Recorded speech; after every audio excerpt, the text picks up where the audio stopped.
দিও তোমার ভক্তি প্রেম নিবেদনেতে, মতি দিও তোমার প্রেম ভক্তিতে।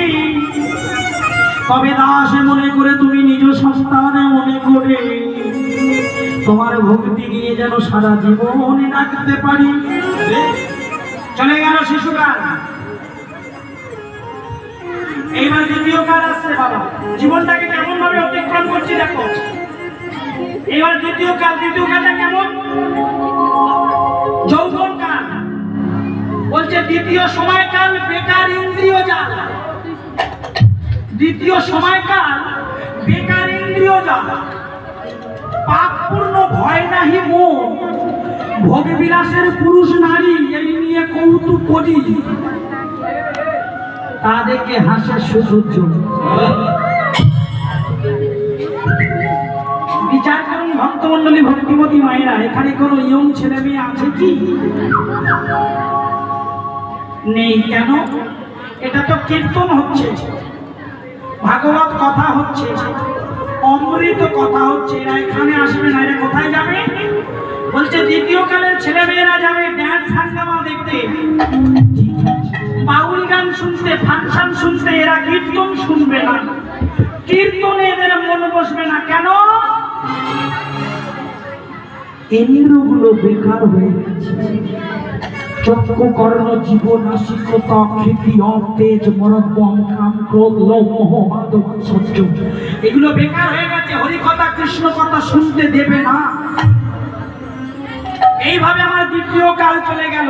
এইবার তৃতীয় কাল। তৃতীয় কালটা কেমন? ছেলে হলো, মেয়ে হলো, বাড়ি হলো, গাড়ি হলো, জমি হলো, জমা হলো। তৃতীয় সময়কালে বনবংশে হাতে বলে পুত্র কলুত্র গৃহে বাস, আশাবারে দিনে দিনে ত্যাগ নাই হয় মনে, হরিপদে না করিনু।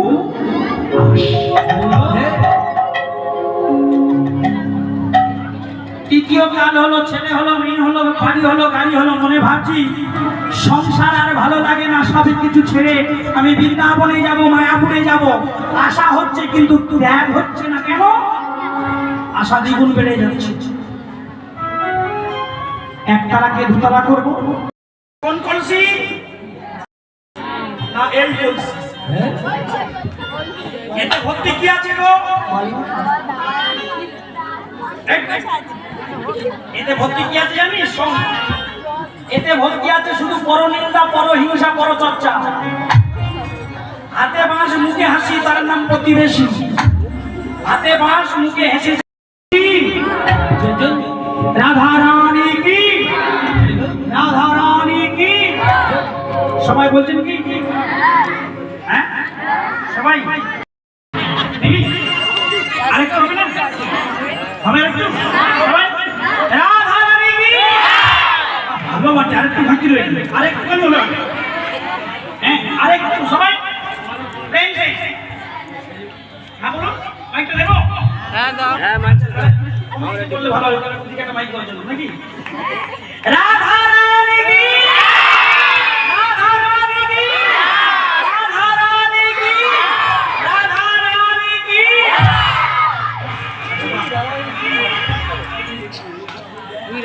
আচ্ছা আমি এখানে বারবার জিজ্ঞাসা চিহ্ন দিচ্ছিলাম, এটা কি চিহ্ন? জিজ্ঞাসা চিহ্ন নাকি? যে রাধা রানী কি, ছেলে না মেয়ে? বলুন একদম গ্যারান্টি। বেশ, কালকে এখান থেকে যাত্রাগান ছেড়ে আমরা বীরভূমে যাবো। বীরভূমে গিয়ে বলবো এটাকে জায়গাটার নাম কি? গাববাড়িয়া। মায়েরা বলেছে রাধারানী মেয়ে নাকি? মেয়ে তো বাহ। তাহলে বীরভূমে ওখানে গিয়ে বলবো যে রাধারানী মেয়ে নাকি? আচ্ছা রাধারানী যদি মেয়ে হয়, আমরা বলি না জয় মা কালী, জয় মা দুর্গা, জয় মা লক্ষ্মী, জয় মা সরস্বতী, জয় মা বন্যী, জয় মা শীতলা, জয় মা মনসা। রাধারানীকে মা বলি কেন? রাধারানীকে মা বলি না কেন? আমরা কি বলি? রাধে রাধে। বাহ। কৃষ্ণকে কি বলি? হরে কৃষ্ণ, হরে কৃষ্ণ বাবা বলি। তাহলে রাধাটা কে? নারী জীবনে থাকে পুত্রের বাসনা। যে নারী মা ডাক শুনতে পায় না, তার মতো হতভাগিনী দুটো হয় না। তাহলে রাধাটাকে এমন জানতে হবে যে রাধাটাকে চৈতন্য চরিতামৃত সিদ্ধান্ত দিচ্ছে। কি সিদ্ধান্ত? রাহাদিনী সার প্রেম, প্রেমের সার ভাব, ভাবের পরমাকাশে হয় মহাভাব, মহাভাব সর্বপ্রেমী রাধা ঠাকুরানী, সর্বগুণ খনি কৃষ্ণ কান্তা শিরোমণি। ভালো করে জানেন মায়েরা, রাধাটাকে জানেন? ব্রজপঞ্চ ভাব হল শান্ত, দাস্য, সখ্য, বাৎসল্য, মধু। শান্ত ভাবে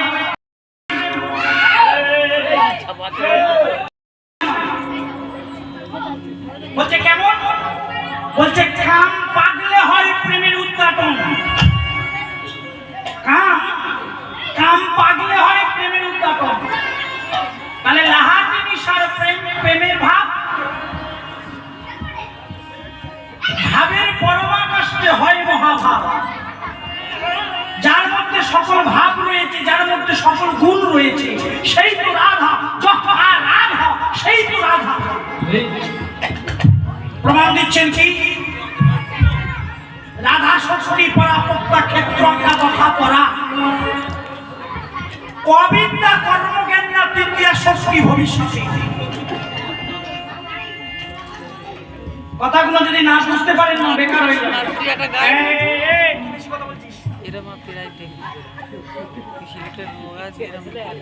কথাগুলো যদি না বুঝতে পারেন বেকার হয়ে যাবে। রাধায়া প্রণয় মহিমা বানাই বজনস ভূত মধুরিমা কি দৃশ্য পাবদিয় সক্ষনন্তস্য মদনুভবত কি দৃশ্য ব্যাপী লভাদ্য দারণ্য শশীগর্ভ সিন্ধু হরিবিন্দু। বলছে রাধা অনুগত না হলে ভগবানকে ডাকলেও পাবে না। কিন্তু কলিযুগে আবার বলছে হেন নিতাই বিনে ভাই গৌর নাহি পায়, নিতাই চরণে ধরো দাও কোটি চন্দ্র শশীতম। নিতাই অর্থাৎ নিতাই বিনে ভাই গৌর নাহি পায়। কলিযুগে যেমন রাধা, দাপর যুগে যেমন কৃষ্ণের বিনা রাধা, রাধা বিনা কৃষ্ণের, যদি কৃষ্ণকে পাওয়া আগে রাধা অনুগত হতে হবে। রাধা অনুগত না হলে কৃষ্ণ পাওয়া যেত না। ঠিক এই যুগে তাই নিতাই যদি না ভজ, নিতাইকে যদি না চেনো, আমার গৌরকে পাবে। তাহলে এখানে কি বলছেন? রাধা ষষ্ঠী পরা, প্রত্যা ক্ষেত্র আজ্ঞা তথা পরা, অবিদ্যা কর্মজ্ঞান না তৃতীয়া শক্তি ভবিষ্যতে।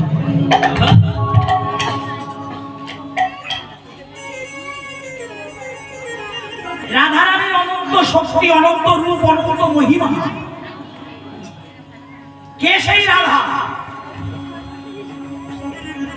পুরুষ প্রকৃতি একাকৃতি দুই মিলেমিশে হলো এক উন্নতি। রাধাকে বলছে, রাধাকে জানো? পুরুষ প্রকৃতি একাকৃতি দুই মিলেমিশে এক উন্নতি। যে রাধা সেই কৃষ্ণ, যে কৃষ্ণ সেই রাধা, রাধা সেই রাধা। অর্থাৎ অন্তর্কৃষ্ণং বহির্গৌরম দর্শিতা যদি বৈভাবম কলৌ সংকীর্তনন্দৈ শ্রীকৃষ্ণ চৈতন্য নমস্কৃতা। অন্তরে কৃষ্ণ মূর্তি, বহিরঙ্গে রাধা ভাব কান্তি, অনন্য বিলাসের আস্বাদন করি। এবে দেখো চৈতন্য গোসাই লীলার আস্বাদিতে দুহু হইল একঠাই। রাধাকে বুঝতে পারলেন না? রাধা হলো প্রকৃতি, আর পুরুষ, পুরুষ আমার কৃষ্ণ গোবিন্দ।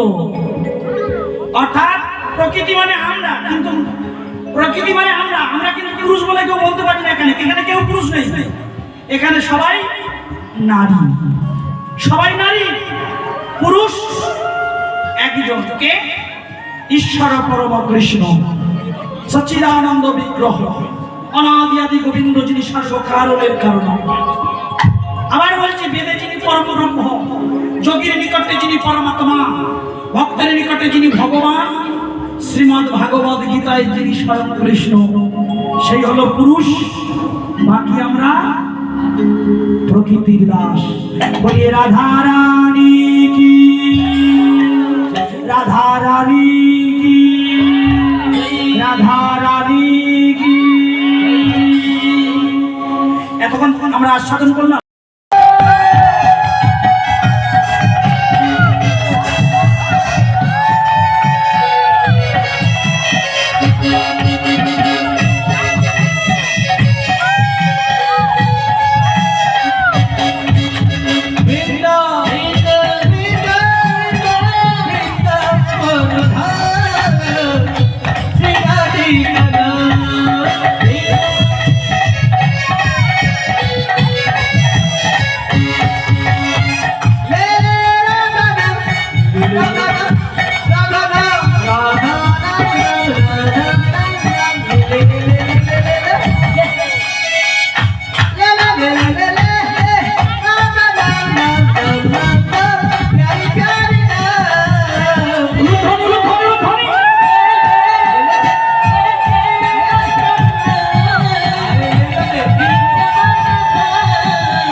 प्यारी ना कोई राधा नाम है सबसे प्यारी और प्यारी रे हो, राधा नाम है सबसे प्यारी और प्यारी चलो राधा नाम से सबसे प्यारी और प्यारी ना कोई, राधा नाम है सबसे प्यारी और प्यारी हो।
राधे राधे बोल, राधे बोल, शादी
শ্যামাকে সুন্দর কি গিরিধারী গোপীনাথ কি। মা যোগমায়া যখন শিয়ালিনীর বেশ ধরে নন্দমহার গৃহে তিনি দিনে দিনে বাড়তে থাকে, সেই মহাপ্রভুর রূপের বর্ণনা আমার মতন অধমের মুখে কি শোভা পায়? তবুও বাবা হাজার কথার হাজার দোষ ভেবে চিনতে কথা কোষ, কথা বলতে বলতে অনেক ভুল হয়ে যাবে, সন্তান জ্ঞানে অনেক সবাই রূপটা কেমন দেখুন, মহাপ্রভুর রূপটা কেমন দেখুন। দেখেছে কে? আমার গোবিন্দের রূপটা দেখেছে কে? কুরুক্ষেত্রের মাঠে যেদিন যুদ্ধ হয়, অর্জুনকে বারবার করে বলছে অর্জুন গান্ডীব ধরো, অর্জুন যুদ্ধ করো, গান্ডীব ধরো, তীর চালাও। ওই দেখো কেমন ভাবে তোমার বিরোধী দল আছে, তুমি তীর চালাও, গান্ডীব ধরো। অর্জুন বলছে শাখা, ও শাখা তুমি কাদের উপর তীর চালাতে বলছো? ওই দেখো সর্বপ্রথম যে বুড়োটা আসছে আমার পিতামহ ভীষ্মদেব, পাশে যিনি আছেন আমার গুরু দ্রোণাচার্য, আমার গুরু ভাই অশ্বত্থামা, কৃপাচার্য, দুর্যোধন, দুঃশাসন, আমার আদরের শকুনি মামা। আমি নিজের পরিবারকে হত্যা করে আমি পাপের ভাগীদার হতে চাই না সরকার। আমি কি চালাতে অর্জুন যুদ্ধক্ষেত্রে, আর যুদ্ধক্ষেত্রে এসে কে আপন কে পর দেখলে হবে না, তুমি তীর ওঠাও, যুদ্ধ করো না। তুমি আমাকে ক্ষমা করো সরকার, নিজের আত্মীয় স্বজন পরিবারকে হত্যা করে আমি পাপের ভাগীদার হতে পারি। অর্জুন বারবার করে বলছো অর্জুন তুমি গান্ডীব ধরো। আমি তোমাকে কি জ্ঞান উপদেশ তোমাকে দেইনি? তোমার যত পাপ পূর্ণ যা আছে তুমি আমার কাছে রাখো। আমি তোমাকে উদ্ধার করব। ধরো গান্ডীব, তীর চালাও।